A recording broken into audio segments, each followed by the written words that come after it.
Halo teman-teman, mari kita lanjutkan kembali pembahasan ASN Agile.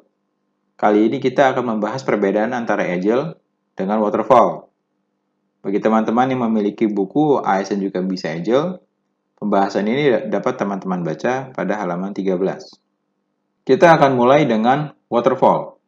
Seperti yang kita ketahui bersama, Waterfall adalah cara kerja yang fokus pada tahapan.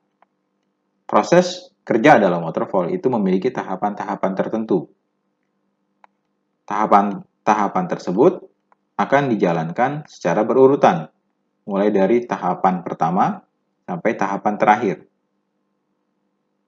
Tahapan itu biasanya dilaksanakan atau dilakukan satu arah saja, dari awal sampai akhir.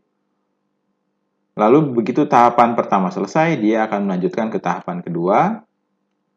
Tahapan kedua selesai akan dilanjutkan ke tahapan ketiga. Sementara untuk kembali ke tahapan-tahapan berikutnya umumnya sulit karena pekerjaannya sudah terlanjur besar. Cara kerja waterfall ini umumnya identik dengan sebuah metodologi.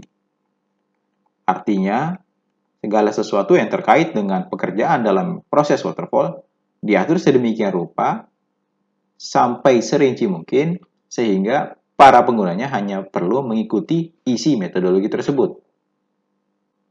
Jadi, metodologi waterfall itu cenderung memiliki sifat yang kaku. Walaupun kaku, metodologi waterfall ini akan terasa alami bila diterapkan di dalam instansi pemerintah. Kenapa begitu? Karena birokrasi itu sendiri memiliki karakteristik yang serupa, yaitu berisi tahapan-tahapan yang dilakukan secara berurutan. Seolah-olah waterfall dan birokrasi memang ditakdirkan untuk hidup bersama. Bagaimana dengan Agile? Saat kita bicara waterfall, kita bicara metodologi. Jadi seringkali ada asumsi bahwa Agile yang menjadi antitesis dari waterfall juga adalah sebuah metodologi. Itu artinya Agile akan memiliki sifat kaku yang sama dan pengaturan di level rinci yang sama. Ada pandangan yang sedikit lebih longgar yang melihat Agile sebagai metode. Sifatnya tidak seperti metodologi, tidak kaku, tidak terlalu rinci, tapi tetap saja ada aturan-aturan tertentu bagaimana kita bisa mengubah input menjadi output. Cara tertentu, teknik tertentu, itulah metode. Pada kenyataannya, Agile bukanlah metodologi, juga bukan metode. Pada hakikatnya, seperti yang saya yakin teman-teman juga sudah ketahui, Agile itu sebenarnya hanya pola pikir. Pola pikir itu tertuang dalam manifesto Agile yang dibuat pada tahun 2001.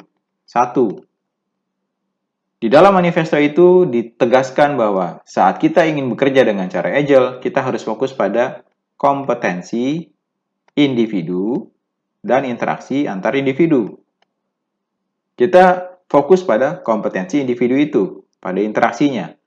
Ini lebih penting daripada menyediakan tools atau perangkat pendukung pengelolaan pekerjaan, juga lebih penting daripada mengandalkan pekerjaan menggunakan proses tertentu.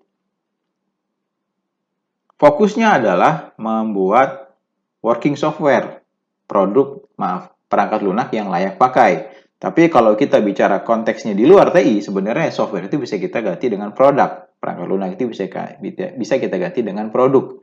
Jadi produk yang layak pakailah yang dicari atau yang dikejar oleh Agile. Nah, setiap produk tentu memiliki pengguna. Pengguna ini akan menentukan ke arah mana produk itu perlu dikembangkan. Karena mereka yang akan menjadi penggunanya. Kebutuhan mereka yang harus kita dengarkan. Jadi sangat penting bagi kita untuk berkolaborasi. Maksud saya sangat penting bagi orang-orang yang mengembangkan produk untuk berkolaborasi dengan pengguna mereka. Mereka mengharapkan feedback. Dari feedback itu, dari umpan balik itu, apa yang harus dilakukan? Tim pembuat produk harus merespons harus merespons perubahan-perubahan yang muncul, sehingga pada akhirnya produk yang layak pakai itulah yang akan terwujud. Di balik manifesto itu ada prinsip-prinsip. Saya melihat prinsip-prinsip ini sebagai pagar. Pagar agar pekerjaan yang menerapkan Agile tidak melenceng ke arah yang tidak sesuai harapan. Misalnya, ada prinsip simplicity is essential. Jadi untuk menerapkan Agile, kita harus mengutamakan kesederhanaan. Kesederhanaan dalam hal apa? Kesederhanaan dalam mencari solusi, dalam mewujudkan solusi. Intinya kita harus selalu berpikir dan bertindak sederhana saat kita ingin mewujudkan produk tersebut. Pola pikir sederhana ini tentu saja tidak hanya berlaku pada tim pembuat produk, tapi juga para penggunanya. Para pengguna juga perlu berpikir sederhana apa saja yang sebenarnya dapat mewujudkan kebutuhan mereka dan cara termudahnya seperti apa, cara paling sederhananya seperti apa. Ada banyak lagi prinsip-prinsip lain yang perlu kita bahas, tapi tidak akan saya bahas di dalam video ini. Teman-teman bisa baca kembali di buku saya, atau membaca di referensi lain mengenai manifesto dan prinsip-prinsip di belakangnya. Intinya, manifesto dan prinsip-prinsip itu pada akhirnya nanti akan membentuk cara kerja. Karena kita tidak akan bisa menghasilkan apapun kalau kita hanya berpikir saja. Nah, cara kerja ini nantinya yang akan digunakan untuk mewujudkan produk-produk yang layak pakai. Bagaimana? Cukup jelas perbedaan antara Agile dan Waterfall yang saya jelaskan? Teman-teman bisa membaca kembali buku Aizen juga bisa Agile di halaman 13 untuk mengenal lebih jauh korelasi antara manifesto dengan prinsip-prinsipnya sehingga membentuk cara kerja Agile yang kita bahas di dalam video ini. Pertanyaan yang lebih penting lagi adalah, apakah Agile dengan segala karakteristiknya dapat kita terapkan di dalam birokrasi yang sudah jelas identik dengan waterfall?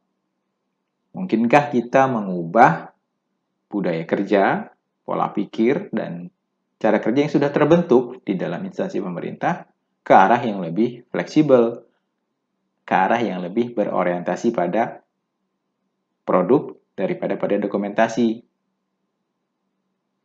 ke arah cara kerja yang siap berubah seandainya ada perubahan-perubahan pada kondisi eksternal maupun internal yang menuntut adanya perubahan pada produk. Jadi, pertanyaannya adalah, mungkinkah Agile dengan segala fleksibilitasnya disandingkan dengan birokrasi yang kaku itu?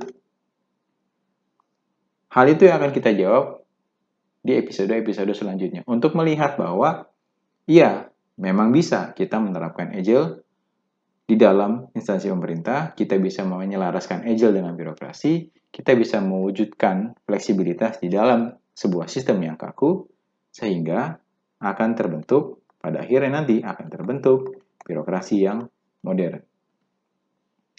Untuk saat ini, itu saja yang dapat saya sampaikan. Sampai ketemu di video selanjutnya. Seperti biasa, Amir pamit.